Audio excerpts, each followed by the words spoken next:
नमस्कार दोस्तों, एक बहुत बड़ी लंबी छुट्टी के बाद हम लोग YouTube चैनल पर हम लोग मिल रहे हैं।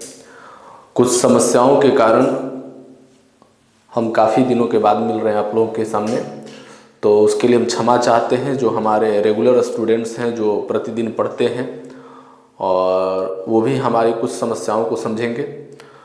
तो चलिए, आज हम लोग काफ़ी दिनों के बाद जब मिल रहे हैं तो हमने सोचा कि क्यों नहीं एक नए टॉपिक की शुरुआत की जाए। तो आज हमने शुरू किया है भारतीय इतिहास को। जैसे अगर आप बांटना चाहेंगे तो बीच बीच में हम लोग देखिएगा कि मॉडर्न हिस्ट्री के बारे में कुछ टॉपिक पढ़ चुके थे, मेडिएवल हिस्ट्री के बारे में कुछ नहीं पढ़े थे, लेकिन हमने शुरू किया कि आज क्यों ना प्राचीन भारत के इतिहास को आज से शुरू किया जाए। हालांकि पॉलिटी के कुछ टॉपिक्स को हम लोग पढ़ ही चुके हैं, मॉडर्न हिस्ट्री को हम लोग कुछ पढ़ ही चुके हैं, उसके साथ साथ करंट अफेयर्स के कुछ टॉपिक पढ़े ही हैं हम लोग। तो बिहार से संबंधित कुछ टॉपिक आया ही, लेकिन आज का टॉपिक बिल्कुल नया है। इस पर किसी भी प्रकार का कोई वीडियो नहीं है। प्राचीन भारत के इतिहास के लिए अगर कहा जाए तो आपका पहला वीडियो ये आज से होने जा रहा है। आज का टॉपिक ये है हमारा कि प्राचीन भारतीय इतिहास के स्रोत, यानी कि source of ancient Indian history. प्राचीन भारतीय इतिहास के स्रोत के बारे में इतिहासकारों को आखिर पता कैसे चलता है कि हमारी जो प्राचीन सभ्यताएं थी, जैसे सभ्यता से ही जैसी बात होती है तो आप लोगों के दिमाग में एक बात आ गई होगी, हड़प्पा सभ्यता। हालांकि इससे भी पहले की सभ्यता रही है, आगे हम चर्चा करेंगे आप लोग के सामने। तो प्राचीन भारत के इतिहास को आखिर उस समय लेखन शैली उस समय विकसित नहीं थी, मनुष्य का सोचने समझने की क्षमता उतनी डेवलप नहीं थी और लिखने के बारे में भी मनुष्य उतना उत्सुक नहीं थे। तो आखिर कहा जाए कि उस समय के इतिहास को कैसे पता चलता है।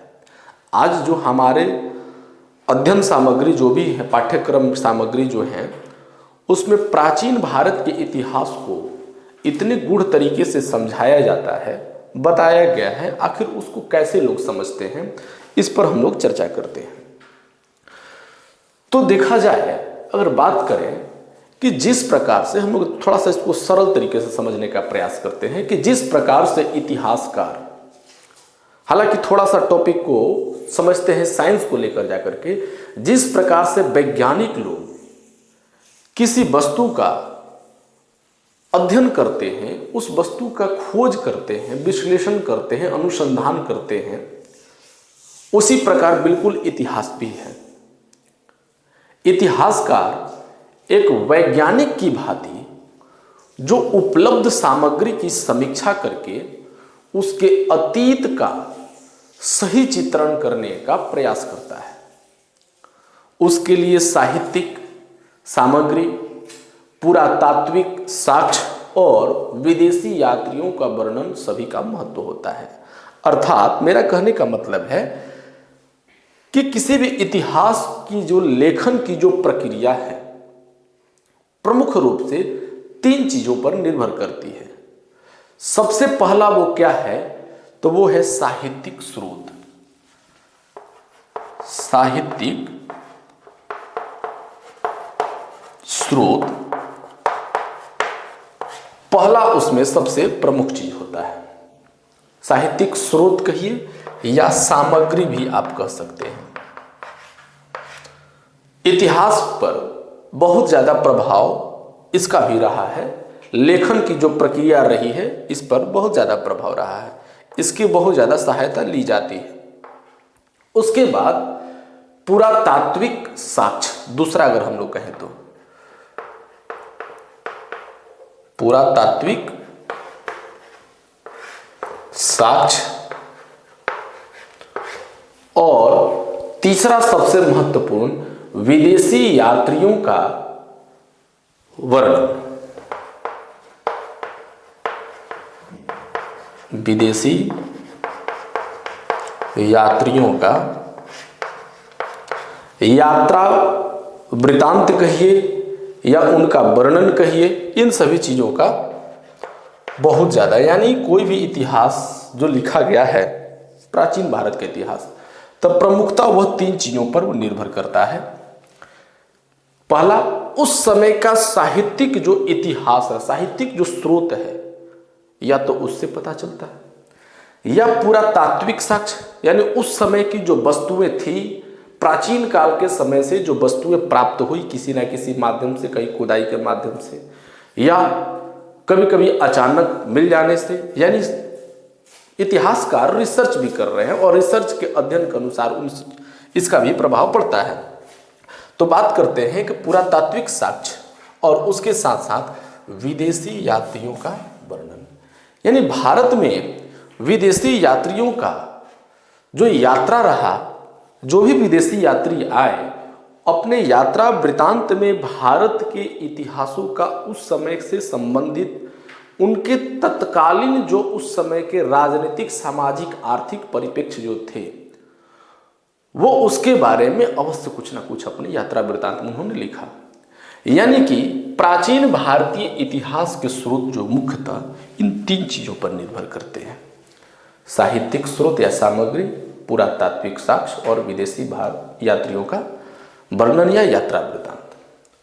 इसी के आधार पर, इन तीनों के आधार मानकर ही कहा जाए इतिहास को 3 कालखंडों में बांट करके पढ़ा जा सकता है। थोड़ा सा हम लोग इस चीज को समझते हैं कि प्राचीन भारतीय इतिहास के अध्ययन के लिए पूर्णतः शुद्ध ऐतिहासिक जो सामग्री है, विदेश की अपेक्षा अल्प मात्रा में भारत में उपलब्ध है। फिर भी यद्यपि भारत में यूनान के हेरोडोटस या रोम के लिवी जैसे इतिहासकार नहीं हुए। भारत की बात करते हैं कि इतने बड़े बड़े इतिहासकार भारत में तो नहीं हुए। हेरोडोटस जैसे इतिहास की जैसे ही बात होती है तो हेरोडोटस का नाम सबसे फर्स्ट बार आता है, प्रथम बार आता है, इतिहास का जनक भी इनको कहा जाता है। और लिवी जैसे, रोम के लिवी जैसे इतिहासकार भारत में तो नहीं हुए, लेकिन अतः कुछ वैज्ञानिकों का यह मानना है कि पश्चात कहा जाए कि यह मानसिक धारणा कुछ वैज्ञानिकों की, इतिहासकारों की बन गई है। सॉरी, वैज्ञानिक नहीं, इतिहासकारों की धारणा बन गई थी कि भारतीयों को इतिहास की समझ नहीं है, जबकि यह मानना बिल्कुल गलत है। क्यों गलत है, आइए हम लोग इसको समझते हैं। थोड़ा सा एक लाइन को हम लोग समझते हैं सबसे पहले कि वस्तुतः प्राचीन भारतीय इतिहास की संकल्पना आधुनिक इतिहासकारों की संकल्पना से पूर्णतः अलग है, अलग थी। वर्तमान इतिहासकार ऐतिहासिक घटनाओं में कारण कार्य संबंध स्थापित करने का प्रयास करते हैं, लेकिन प्राचीन इतिहासकार केवल उन घटनाओं या तत्वों का वर्णन करता था जिसमें आम जनमानस को कुछ सीखने को मिल सके। उदाहरण की अगर बात करें कि महाभारत के इतिहास की जो संकल्पना दी गई है, उसे भारतीयों की इतिहास विषयक संकल्पना परिभाषित होती है। महाभारत के अनुसार इतिहास की परिभाषा दी गई है महाभारत में, उसमें लिखा गया है कि ऐसी प्राचीन लोकप्रिय कथा जिससे धर्म, अर्थ, काम और मोक्ष की व्यवहारिक शिक्षा मिल सके, इतिहास कहलाती है। ऐसा महाभारत में वर्णित है, लिखा हुआ है कि ऐसी प्राचीन लोकप्रिय कथा जिससे धर्म, अर्थ, काम और मोक्ष की व्यवहारिक शिक्षा मिल सके, इतिहास कहलाती है। प्राचीन युग में भारतीय धर्म, अर्थ, काम और मोक्ष, इन चारों को कहा जाए, कुल मिला करके पुरुषार्थ कहा गया है कि चारों पुरुषार्थ को जीवन के लक्ष्य की प्राप्ति में सहायक समझते थे लोग। इसलिए प्राचीन भारत का इतिहास राजनीतिक कम, सांस्कृतिक अधिक रहा। भारतीय इतिहास के कालखंड को इन साक्ष्यों के आधार पर, साहित्यिक स्रोत, सामग्री, पुरातात्विक साक्ष्य, विदेशी यात्रियों के वृतांत के आधार पर 3 भागों में बांटा गया है। वह 3 भाग आपका है, पहला प्रागैतिहासिक काल, पहला प्रागैतिहासिक काल, दूसरा अर्ध ऐतिहासिक काल और तीसरा ऐतिहासिक काल। 3 भागों में इसको बांटा गया है। और अब इसको समझते हैं कि आखिर प्रागैतिहासिक काल कब से कब तक के प्रागैतिहासिक काल कहते हैं, अर्ध ऐतिहासिक काल क्या रहा है, इसका समय क्या रहा, और ऐतिहासिक काल का समय क्या रहा है। आखिर इन तीनों का नाम अलग अलग है, तो स्वाभाविक है कि इसके कालक्रम जब अलग अलग है तो इस समय के इतिहास भी कुछ अलग रहा होगा। आखिर इसके नाम क्यों अलग रख दिए गए, तो चलिए समझते हैं। प्रागैतिहासिक काल के बारे में कहा जाता है कि वह काल जिसके लिए कोई लिखित साधन उपलब्ध नहीं है।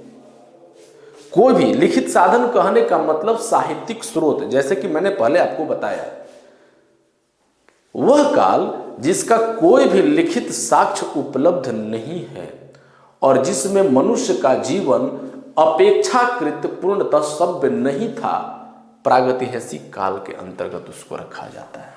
कहा जाता है कि वह काल जो था प्रागैतिहासिक काल का समय रहा, यानी उस समय साहित्यिक प्रमाण उस समय का नहीं है। तो उस समय मानव उतना सभ्य नहीं था।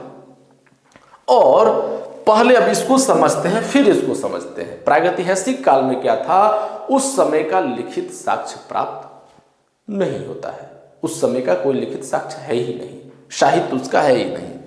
अब ऐतिहासिक काल की बात करते हैं कि ऐतिहासिक काल किसको कहते हैं, यानी ऐतिहासिक काल की बात किया जाता है कि ऐतिहासिक काल में क्या होता है, जस्ट इसका उल्टा, यानी इसका साहित्यिक प्रमाण है, मिलता है, लिखित है, इसको पढ़ा भी जाता है। इस समय का लिखित साक्ष्य नहीं था, नहीं है, न मिला है, न पढ़ा गया है। इसका क्या है कि लिखित साक्ष्य है, इसको पढ़ा भी जाता है, समझा भी जाता है। लेकिन यह बीच में जो है आपको अर्ध ऐतिहासिक काल, दोनों के बीचों बीच इसलिए है क्योंकि इसका लिखित साक्ष्य तो है लेकिन इसको अभी तक पढ़ा नहीं जा सका है। तो प्रागैतिहासिक काल यानी इसका लिखित साक्ष्य, साहित्यिक प्रमाण नहीं मिलते हैं। अर्ध ऐतिहासिक काल के बारे में कहा जाता है कि प्राचीन भारतीय इतिहास में लिखित साधन तो हैं लेकिन वह स्पष्ट रूप से ऐसे गूढ़ लिपि में है जिसका अर्थ निकालना बहुत मुश्किल है। अर्ध ऐतिहासिक काल सिंधु संस्कृति की, सिंधु घाटी सभ्यता की गणना अगर कहा जाए तो अर्ध ऐतिहासिक काल के अंतर्गत ही रखा जाता है। सिंधु सभ्यता को हम लोग किस में रखेंगे, अर्ध ऐतिहासिक काल के अंतर्गत हम लोग रखते हैं।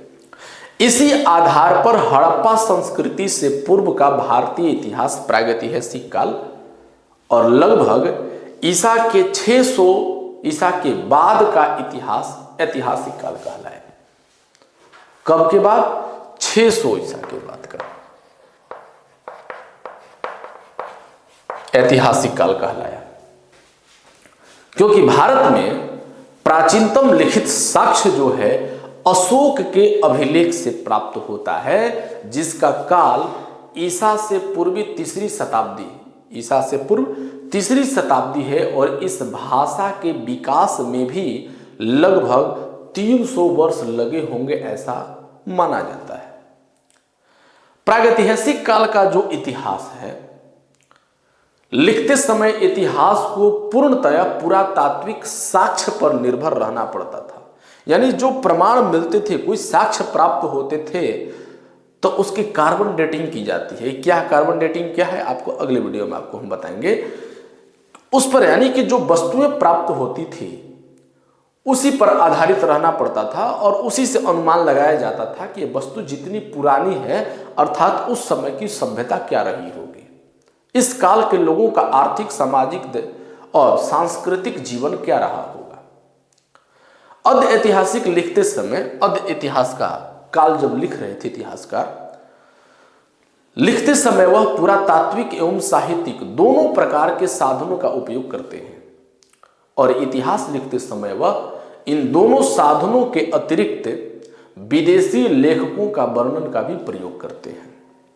विदेशी यात्रियों के वर्णन भी साहित्यिक साधन है, लेकिन इनकी उपयोगिता के विस्तृत वर्णन की आवश्यकता के कारण वर्णन जो करना हो गया अलग शीर्षक के अंतर्गत किया जाता है। इन सभी ऐतिहासिक साक्ष्यों का उपयोग करके इतिहासकार काल विशेष का ठीक ठाक अगर कहा जाए तो चित्र प्रस्तुत करते हैं। ये यानी कहा जाए कि ऐतिहासिक काल, प्रागैतिहासिक काल, अदैतिहासिक काल और ऐतिहासिक काल का आपका अंतर यही रहा है। आगे हम लोग पढ़ेंगे यानी सिंधु घाटी की जो सभ्यता रही है, अगले क्लास में इस पर हम लोग का टॉपिक रहेगा सिंधु घाटी की सभ्यता या सिंधु सभ्यता। इसको हम लोग हड़प्पा सभ्यता के नाम से भी जानते हैं। अगला हम लोग का टॉपिक हड़प्पा सभ्यता ही होने वाला है, जिसके बारे में हम लोग पढ़ेंगे और समझेंगे कि हड़प्पा सभ्यता की आखिर शुरुआत, इसका विस्तार, इसका सामाजिक, आर्थिक, सांस्कृतिक जीवन क्या था। तब तक के लिए धन्यवाद।